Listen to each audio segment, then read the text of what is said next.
And that is Better Love there by Halsey, playing right here on Soily Pot FM Breakfast Club. Good morning. You are with me, Miriam Angel Salim Barisa. And of course, it is 19 minutes past 8.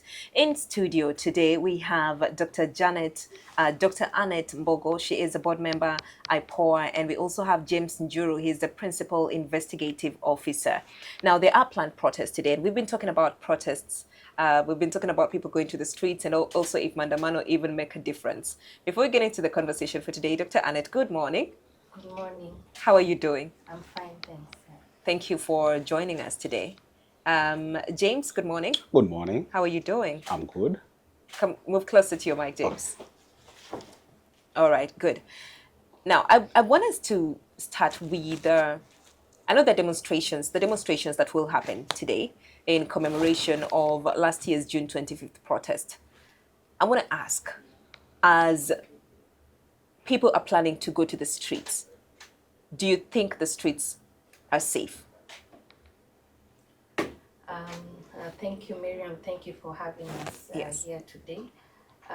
So I think one of the things that we have ensured as IPOA to do is to have conversations with the National Police Service leadership Yeah. at regional level so that they can commit to ensuring that the protests as they go on today are safe, Yeah. and that everyone security is protected. And all our board members were deployed across the country to the different regions. And from the reports we received yesterday through our meetings with the high-level leadership at regional level, the police have confirmed and guaranteed safety of the protesters and also generally of the public in the course of the protest tomorrow. Yeah. So we are relying on the commitment that has been given by the leadership of the National Police Service, Yeah. from the level of the IG as well as to the regional leadership in the country. Yeah. Okay. If we look at, as we're thinking about June 25th, where a lot of Kenyans, a lot of youths lost their lives, and one would say that protests or picketing, it's enshrined in the constitution. You're allowed to protest, right? But it became violent, and we lost lives. How do you think? What's your thought on how the police handled that situation? So, I mean, we're looking at what happened last year, and Yes. I think the situation could have been handled better. Yeah. And I think the responsibility to ensure that the protest is safe relies on the police, but then also we are looking at the responsibility also of members of the public to ensure that when they have issues that they want to petition, that we do it in a manner that is peaceful. So I think in terms of the track record we've seen and also the reports that we've had as an agency that also monitors protests, I think we have scenarios where the police could have taken different action so that we don't have any injuries and we also don't have any casualties. Okay. So I think the performance has not been good and the trend has not been good, but it's something that even the police has acknowledged in terms of some of their members not complying with their own regulations, also the Public Order Act. But we have also seen at the same time that those who have been, found to be culpable have faced, consequences for their actions. All right. I'll go back to the consequences later, but I want to ask, let's look at the data. How many, with what you have, how many lives did we lose? And also in the abductions, because there are also the abductions that went on. So we lost lives. There were people who were abducted. And up until now, their families were still looking for their kin, right? With the data that you have, what does it say? So you're referring specifically to the Gen Z Yes, protest, yes. right? So from the data that we have, IPOA is currently investigating 60 deaths that we recorded in the Gen Z protests and 234 injuries. We have 2 cases that are currently in court, and we have 5 cases that are before the Office of Director of Public Prosecutions, being reviewed so that the Director of Public Prosecutions makes a decision on registering of charges. And then we have 49 cases that are under active investigation by IPOA. One was closed by the ODPP with the instructions, and 2 were closed internally by IPOA after there was confirmation that there was no police involvement in those 2 deaths. So in that case, when we close cases where there's no police involvement, then they're referred back to the DCI for further investigations. Okay, so 60 deaths, 1 case closed, 1 closed, 2 closed internally. Yeah. Annette, do you feel like the process of holding those who are responsible to account is a bit slow? I mean, looking at the public expectation, yes, Yeah. it is slow. Yeah. We're talking of now 1 year down the road. Yeah. And as you said, there are also cases of abductions and arbitrary arrests. Yes. I think it's important to explain why the delays. Please. And especially since just this week our chair was launching, was in a function that on the day of delayed justice, and explained some of these issues. But I think one of the causes for the delays relates to issues around collection of forensic evidence.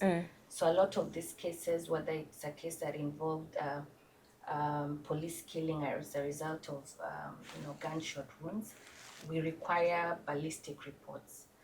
Ballistic reports can only be sought from the police itself. Yeah. Because they are the ones who have the infrastructure to do that. So, and again, we're looking at the volume of cases that arose from the protests across the country. And so the acquisition of this forensic evidence has been quite difficult because even when you look at the process for acquiring the ballistic reports, the number and volume of the cases, then it takes time for IPOA to get this evidence that would then that would then be required in a prosecution. The other issue also relates to the level of cooperation that we receive, for instance, from the police. And I think we've had a lot of discussion about the Blue Code of Silence, where you may find that in certain situations, the police may not share information that we require. And that information is required for prosecution as well.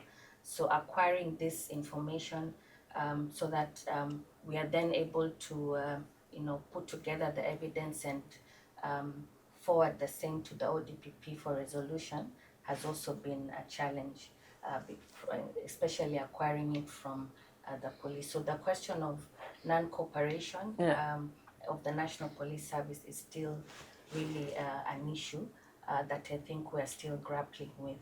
But in terms of the other investigative challenges, I think our technical team member here can expound on those. Yeah, okay. Thank you. Yes, James. Yes, actually, we usually face a lot of challenges, especially when we're conducting investigation.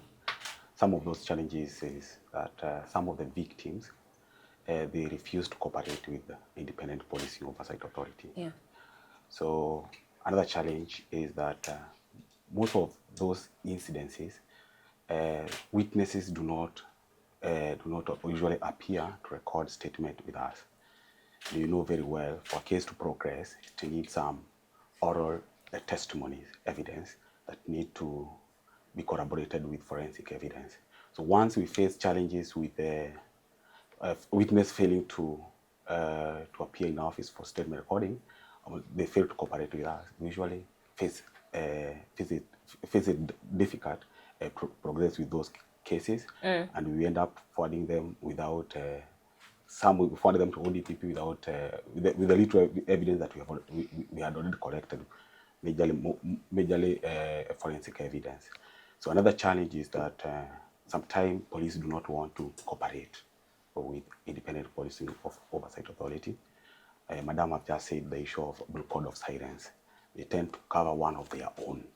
So we usually face it difficult when we go to collect some of the document like the OB extract, you know. So another one is that you find that the ballistic, you know, is only centralized at DCI headquarters. So we still need police, and yet we are investigating the same police. We do not have a lab that is outside the DCI that can assist us to look the ballistic exercise. Those are some of the challenges that we have been encountering, we have been facing, and okay. Yes. All right, James. And Jeanette, Annette, you said, so you're depending on the police to give you evidence to be able to investigate them. See how crazy that is. Yeah, unfortunately, but that's the way the system is because, I mean, traditionally, the police have the primary role when it comes to criminal investigations. I think it was just this year in a case that was filed by Kituo Sharia Yeah. against the National Police Service, whereby the court determined that where there are cases that relate to the police, in this case I mean crimes that are suspected to have been committed by the police. Yes. That then the only investigative agency would be IPOA. Yeah. So it's only now, most recently, that it has been very specific that IPOA should have exclusive mandate to investigate police crimes. But then the downside of it is that even as the court has given us those powers, Yes, is the infrastructural capacity of IPOA to investigate. So you have to have the instruments to be able to investigate. You have to have the equipment. You have to have the capacity to do so. So here we are with this, really wide exclusive mandate, but then the capacity in terms of whether it's numbers, in terms of the equipment, is still within the police service. As James has said, for example, where you have the lab is squarely within the DCI headquarters. So one of the reform areas that we are recommending, and that is before the Ministry of Interior, is to have a national lab that is independent. Independent of the police, independent also of any other investigative body, that will then be able to carry out this forensic analysis that is required and support investigative agencies like IPOA. This is an area of reform. There's a bill that is being currently discussed by the security sector, and hopefully if it does pass through, then we'll see a bit of a change there, so that we have a purely independent unit that investigative bodies can go to get adequate capacity to execute their mandate. All right. As opposed to relying on the main police service. Okay. Daktari, mimi nitazungumza Kiswahili. Ni sawa tu. Yes. So, kulingana na utangulizi wako, ni kwamba IPOA inafaa kuwa huru. Kulingana na vile ambavyo umezungumza, sehemu kubwa haiko huru. Na Mkenya hapo nje anajua mimi nikipata dhulma kutoka kwa maafisa wa usalama, sehemu salama ya kukimbilia niende nikapata haki ni IPOA. So kando na kwamba umesema kuna huo mswada, the bill yenye huko ikipita ndio vitu vitakuwa, itachukua muda gani? Because visa 60 kwa hivyo umezungumzia kimoja kimefungwa na viwili, tunazungumzia 60, bado 50 na ambavyo bado viko kwenye uchunguzi. Na watu paka jana wado wanalalamika kwamba sisi hata hatujajua mtoto wetu sijui yuko wapi, hawaelewi. Kwa ubobevu wako, itachukua muda gani mpaka mpate vifaa ambavyo vitawahitaji nyinyi wenyewe muwe huru kuhakikisha kwamba Mkenya akiwakimbilia nyinyi yuko salama kupata haki? Okay, kitu ya kwanza, uhuru IPOA iko nayo. Yes. Uhuru kwa sababu tuko na board yetu, board ndio inaamua vile masuala ya IPOA itafanyika. Lakini ile ambayo nazungumzia sasa hii ni kuhusu ile uwezo kulingana na capacity ya infrastructure na equipment. Okay. Ili iweze kufanya uchunguzi ambayo sasa kwa ajili ya system vile iko ya criminal investigations, IPOA haiko na hiyo uwezo kikamilifu. Lakini in terms of ile muda ambayo itachukua, sasa hii najua kuwa hizo miswada ziko katika ofisi ya Ministry of Interior. Kuna kamati ambayo imeundwa na hiyo ministry ambayo imekuwa ikikaa kizungumzia hiyo miswada na vile mabadiliko itafanyika katika idara ya security. Na tuko katika ile tail end ya hiyo process, na wakati hiyo imemalizika then kupitia cabinet watatable hiyo bill parliament. Okay. So kuna hiyo mswada ambayo imeanzishwa na Ministry of Interior, lakini pia katika Senate kuna mswada mwingine ya Security Sector Laws Amendment Bill. Yes. Ambayo ilianzishwa na kamati ya Justice and Legal Affairs. Na hiyo kamati imezingatia pia vitu kama hizo ya independence katika investigations. And nikisema independence, I mean in terms of the equipment. Yeah. And so tunaonelea ikiwa hizo mswada vile zimeshaandikishwa, zinazungumziwa na sector, I think if things go the way tunatarajia, possibly by next year, then itakuwa imepitishwa, at least itakuwa imefika parliament na imezungumziwa. Although pia hatuko na control kwa sababu jukumu ya kupitisha sheria iko katika bunge.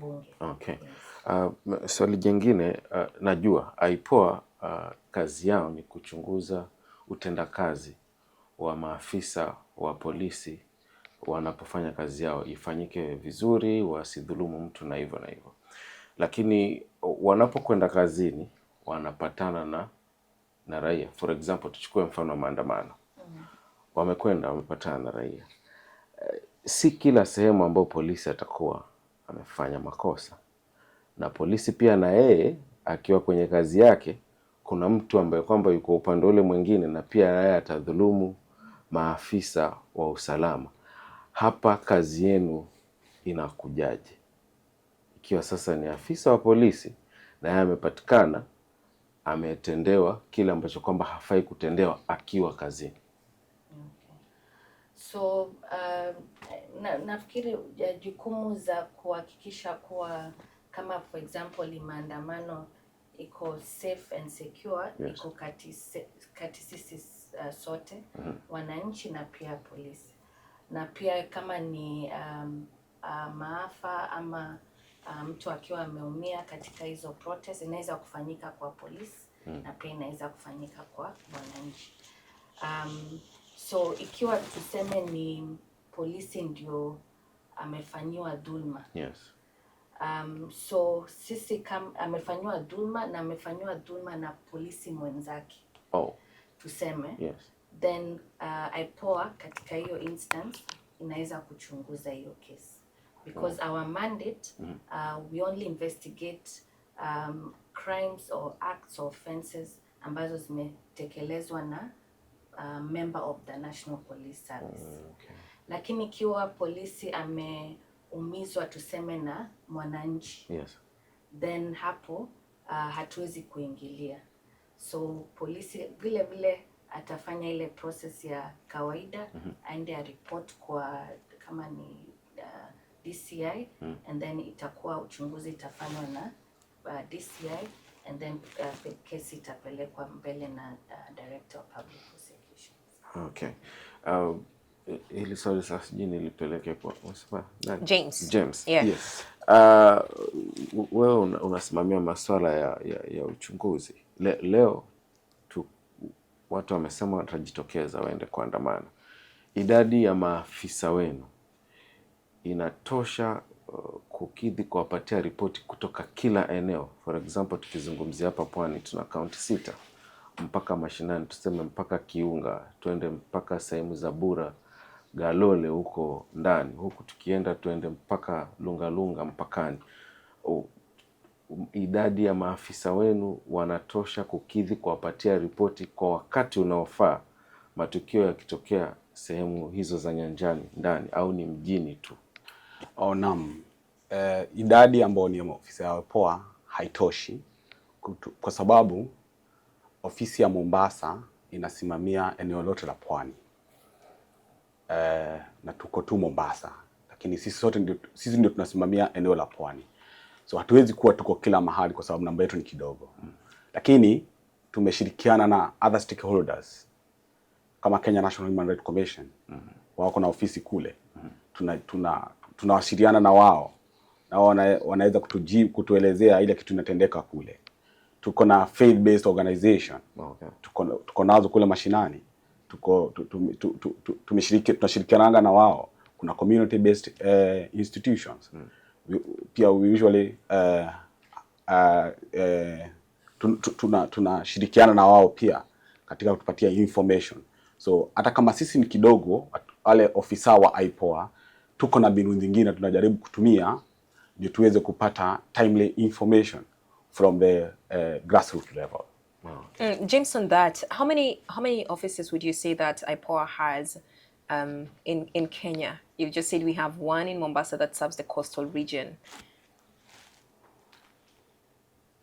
I can help. Yeah. James. Yes. So, I mean, nationally, we have around 300 staff across the country, but this is against staff establishment of 1,300, meaning that we are really operating way below what we should have. Yeah. In terms of the investigative staff, out of this 300, we only have 77 investigators. 77 investigators are spread out across the country. So we're looking at, and these numbers I'm sharing just also to look at, the challenges that IPOA is facing. But so these 300 staff that we have to provide oversight over the police is against 120,000 police officers that are spread across the country. So you can see it's really imbalanced in terms of numbers. Would you say, and I think what also Salim was trying to ask is, when we say the independent policing oversight, would you say the system was set up to fail? Would you say it's not really, it's not given the power and the resources to actually perform to do its role? Okay, whether that, I wouldn't say it's deliberately set up to fail. I think it is by default of the circumstances. Yeah. And this is a challenge that even many other independent oversight agencies within the world are facing. So I think one of the, and this also in terms of looking at it locally, is that also other constitutional commissions and independent offices still don't have adequate resources. So what we as a board have decided is to really put a lot of effort on fundraising and resource mobilization, both from the exchequer, so to push Parliament to allocate, and the National Treasury to allocate more funds to IPOA specifically, so that we're able to hire more staff and therefore at least bridge the gap with the staff establishment, but then at the same time find other creative ways in which we can raise resources that would enable us to function appropriately. But the issue of inadequate funding is a challenge that a lot of public institutions are facing, because of many factors that are currently prevailing in our country right now. Okay. Well, we are speaking to Dr. Annette Mbogoh. She is the board member, IPOA, and also James Njuro. He's the principal investigative officer. We're looking at the responsibility of the police and also who is supposed to hold them to account. If it is IPOA, what challenges are they facing? Do you have a question for us? 0700917917. We'll be right back. And that is For My Matter there by Emanaira and Pata Ranking. It's playing right here on Swahili Pot FM Breakfast Club. Good morning. You're with me, Miriam Angel Salim Barisa. And in studio, we do have Dr. Annette Mbogoh. She is the board member, IPOA, James Njuru, the principal investigative officer. And we are looking at the role of the police also in relation to IPOA. How does it hold the police to account? Now, Annette, I want to take us to actually this month, June, right? Where a blogger, that is Alberto Juang, he died in police custody. And of course, the report that came out was that he hit his head. But then after multiple investigations, came out that it wasn't really a matter of him hitting his head. And then after that incident, then there were protests again in the streets and saying that, you know what, he was murdered, or rather he was killed. Now, we also saw a video of a young man in the streets and two police officers. He was unarmed, but then also he was shot point blank by a police officer. And then also this also sparked another reaction from the public. And nikuongezea before ulize swali. Yes. Another one in Kasarani. Yeah. A police alikok pistol akafire. Yes. Akim public. Yes. So we're seeing instances where the person who is supposed to protect is not really protecting, but they're wielding out their firearm in public. They're using that to harm a citizen. Would you say that the police have gone rogue? I would say we have some officers, yes, that have gone rogue. Yeah. But I wouldn't say the entire police service has gone rogue. Yeah. And I think it is now the responsibility both of the National Police Service through its leadership at the IG level to weed out the rogue officers and those who are caught in such instances like we have seen, able to be held accountable before a court of law. But generally, just to say, and I would say this is also a global trend where we are seeing a lot of challenges with rising police brutality across the world. I think we've seen stories around the immigration protests in the US and how they turned out in Europe as well. We've seen in the UK. So I think we need to, even as Kenya as a country, we need to think through how can we make our police service to be more people-centered and people-focused, even as they go out and manage public order, that they treat citizens as people, as human beings, and I think this also needs a lot of like changing the attitudes within the service of those who are newly recruited and those who are already there. But you'd see also that most of those who you find that have committed this very heinous kind of acts, that a lot of them also have disciplinary issues within the service. So I think one of the things would also be to strengthen it from an human resources perspective, that where you have an indisciplined officer, just in the normal execution of their duties, that they can also face some disciplinary action within the service. And that would be the responsibility of, for instance, the National Police Service Commission, that is their regular employer, and also the IG and the Internal Affairs Unit, so that you're able to weed out those police officers that are misbehaving even before they go and interact with the public. How do we repair that? Because right now, one would say the relationship between the police and the citizen is close to non-existent, and there's lack of trust. How do we rebuild that trust where the citizen is able to understand that, you know what, his role is to protect me and he can actually protect me? Where would you begin to make that change? So I see making that change begins first by, I think we need, and this has been suggested many times, I think we first need to have a national conversation on what has happened, even as we look at, as we commemorate the Gen Z anniversary. Is also to, the country has to reflect on what happened, why it happened, Yeah. and what we can do so that it does not happen again. But then now looking at it also specifically from the perspective of the police and the public is to have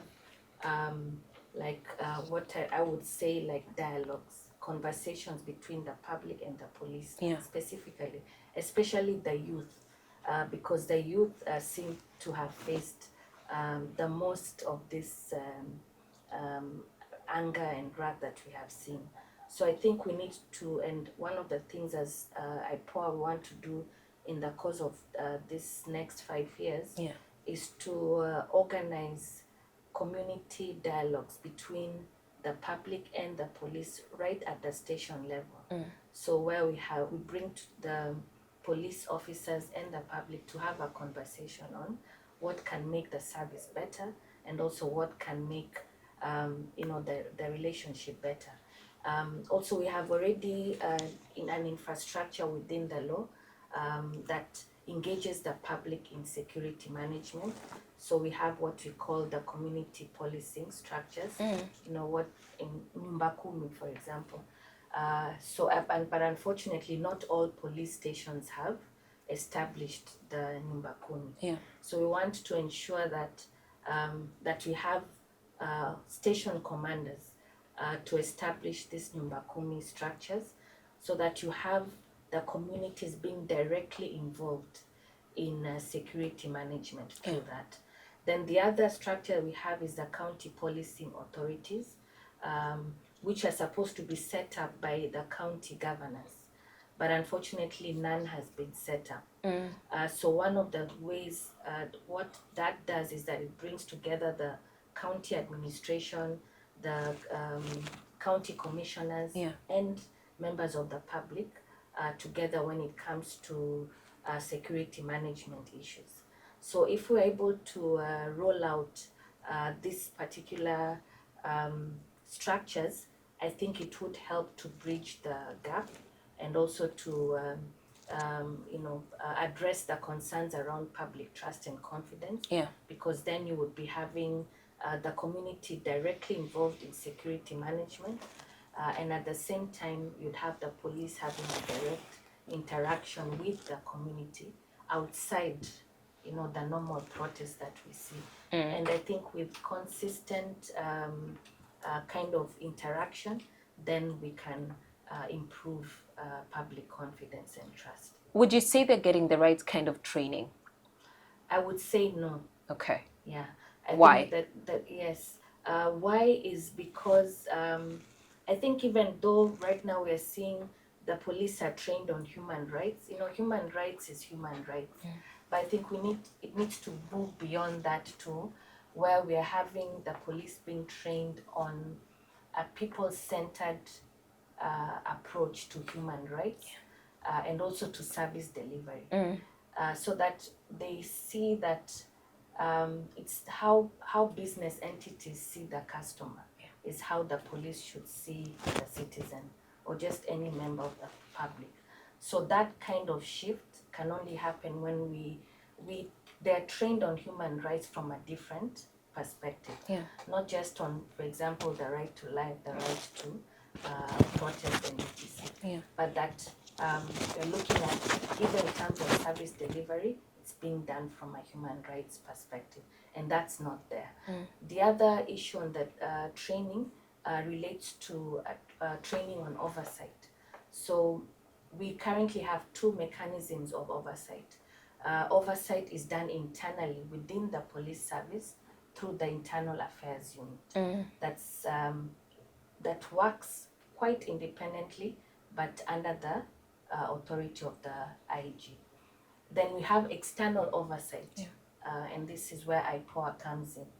But what we are seeing is that there is no training on the importance of oversight, why it's there, how it can help the police officer, how it can help the service as a whole, why it's important.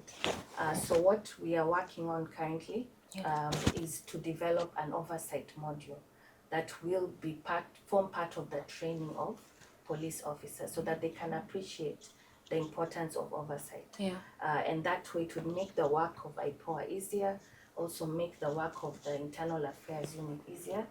We have better police officers, and at the same time then the citizen can enjoy better services. So that's work in progress, and we hope that this oversight module would be at least we have one component that we should have ready by end of the year, and it will form part of the training curriculum of the police service. Sorry, one last thing relates to the continuing training. I think even as lawyers, we normally have continuing professional development, but we are seeing this is not happening for the police, especially for those who are the lower ranks. We have time station commanders are converged together and they are trained, and IPOA is also involved in those trainings, but you're not seeing, the police constable being engaged in continuous professional development. So that also needs to be initiated, and the reason we are told is because of resources. The service does not have resources to convene officers across the country for this kind of training. So I think it should be deliberate for the police service to actually allocate funds for capacity development, initiate this continuous training programs for officers after they have been recruited, and this should be going on through the year. And I think that would help to improve the kind of police that we have. Okay. Daktari ama wakili swali langu bado ninalifungamanisha na swali la Miriam. Kuna wakati, maanake mimi hata nimesomea kwenye police station nasari yangu, na mpaka leo hata siwapendi na nimesomea huko ndani. Lakini swali langu laja hapa, kuna wakati, kuna kipindi maafisa fulani hivi walikuwa wametoka kufuzu, alafu kanda yao ya video wakawa wanaonyesha ishara ya vitu ambavyo havina maadili. Sijui tukitoka, sijui tukipatana na wewe, na hiyo video ikasambaa. I think una remember your situation. And then ikaja ikasambaa kwamba wamerudi for another 3 months ndio watoke. Tukaona hao maafisa hapa kivuko cha Likoni hapa wakipishana na another discipline force. Wacha tusiwataje hao wengine. Turukana, the same thing happened. Ni tatizo la yale ambao kwamba kule wanaambiwa wanafaa kuja kufanya, au tatizo ni yule ambaye kwamba amekwenda kujiunga? Na hususan pia ujibu na swala la ufisadi pia linaweza kuwa linachangia. Kuna juzi kanda nyingine ya video mtu hata hajui kushika kile kirungu ilisambaa huko. So ni tatizo la kwamba kuna swala la ufisadi, mtu anaingia tu alimradi apate sehemu ya kupata mshahara, au mtu amekosea lakini bado anasukumwa apate hiyo kazi. Yes. Ningesema pia ufisadi unachangia, because yani kwa sababu hiyo process ya recruitment ya polisi, kama IPOA tuna monitor wanaheshimu kazi ya polisi. Okay. And I think lastly, James, I know IPOA does monitoring of a lot of things, but I also could you break that down when you say IPOA monitors? Does it monitor demonstrations? What does it monitor? Thank you very much. Actually, at IPOA we have a full-fledged department of inspection and monitoring. Let's start with inspection. We usually inspect police facilities, for example, police cells, and police welfare. We usually check the police welfare as part of the inspection, and we also inspect police records. That is the OB, the cell register, to see whether they meet the definition of how they are supposed to look, to see, we usually go to police station to check whether the cell register or the prisoners in custody are in the record. Yeah. You know, those some of the inspection that we usually do. We also have another sub-department within the same department of inspection and monitoring called monitoring. We usually monitor police operations. For example, like the way Madam has just said here, that we usually monitor police recruitment. Why do we monitor police recruitment? To see whether those officers who are mandated to conduct that recruitment, are they following the laid down regulations? Are they doing it in a professional way? That's according to the regulations that have been set. That is monitoring police recruitment. We also monitor police operations. For example, like today, we have demonstration. You know, the demonstration, our officers are already on the ground. The reason why they are on the ground to see whether there's any excesses that is being applied by the police. Because the right to demonstrate is enshrined in the Constitution. It's something that is in the Constitution. So we usually monitor police, whether they are doing it in a professional way or are they conducting themselves in the way is enshrined in the National Police Service. Further, we also have what we call the overt and the covert monitoring. The overt is like today. We have already notified the police that our team will be on the ground. That's the open way. And then we have the covert, the undercover way, you know. So after we do monitoring, we usually write report. And then we refer those reports to the relevant authority for actions. All right. Yes. Thank you so much, James. And thank you, Dr. Annette, for coming in. And I know we'll have a conversation later on based on the outcome of today's protest. But I also know that that relationship between the citizen and the police, that is something that needs to be looked into, right? You shouldn't run away when you see a police officer. Yes, you shouldn't feel like they're going to harm you. And when you go to the streets, when you go to the streets to picket, they should protect. Yeah. So I'm hoping we'll have these conversations and also just change and repair that relationship between the public and the police. Oh. Yes. Well, you think it's irreparable? You do not believe it? I mean, you were in nursery school. What hurt you?